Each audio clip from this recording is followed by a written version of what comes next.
তিনটা নির্বাচনের যে বৈশিষ্ট্য এবং মূল যে ঘটনাগুলো প্রধান বৈশিষ্ট্য এবং ফ্যাক্টগুলো পড়ছি খুবই সংক্ষেপে।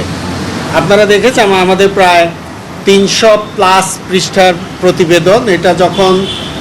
এটা সরকার পাবলিশ করবে আশা করি, এবং তখন আপনারা আরও বিস্তারিত জানতে পারবেন। 2014 সালে 153টি আসনে বিনা প্রতিদ্বন্দ্বিতায় এবং অবশিষ্ট 147টিতে প্রতিদ্বন্দ্বিতার নির্বাচন ছিল সম্পূর্ণ সাজানো এবং সুপরিকল্পিত। রাষ্ট্রের সর্বোচ্চ পর্যায়ের সিদ্ধান্ত অনুযায়ী আওয়ামী লীগকে ক্ষমতায় রাখতে এই বন্দোবস্ত করা হয়েছিল।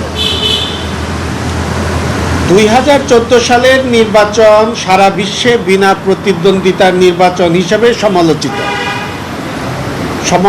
হওয়ায় শেখ হাসিনার নেতৃত্বাধীন আওয়ামী লীগ সরকার 2018 সালের নির্বাচন 2018 সালের নির্বাচনকে প্রতিদ্বন্দ্বিতামূলক করার মিশন গ্রহণ করে।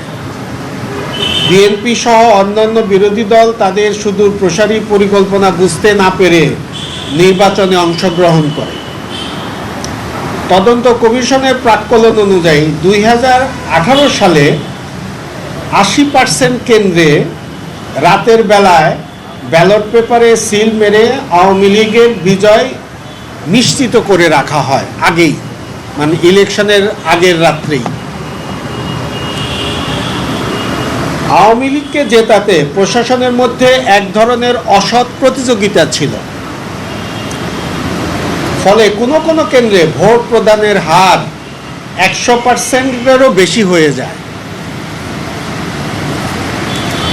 2024 সালে বিএনপি সহ বিরোধী দল নির্বাচন অংশগ্রহণ না করায় এটা দামি প্রার্থী দিয়ে, আপনারা সবাই জানেন আওয়ামী লীগের ভেতর থেকেই আরেকজন প্রার্থী দাঁড় করিয়ে এটাকে প্রতিদ্বন্দ্বিতামূলক করার একটা কৌশল গ্রহণ করা হয়। 3টি নির্বাচনের অভিনব পরিকল্পনা রাষ্ট্রের সর্বোচ্চ পর্যায়ের সিদ্ধান্ত অনুযায়ী হয়। বাস্তবায়নে পুলিশ, প্রশাসন, নির্বাচন কমিশন, গোয়েন্দা সংস্থার একটি অংশ রাষ্ট্রীয়ভাবে ব্যবহৃত হয়। কিছু কর্মকর্তার সমন্বয়ে বিভিন্ন অফিসে সেল গঠন করা হয়, বিশেষ সেল গঠন করা হয় যা বেসিক্যালি নির্বাচন সেল নামে পরিচিত।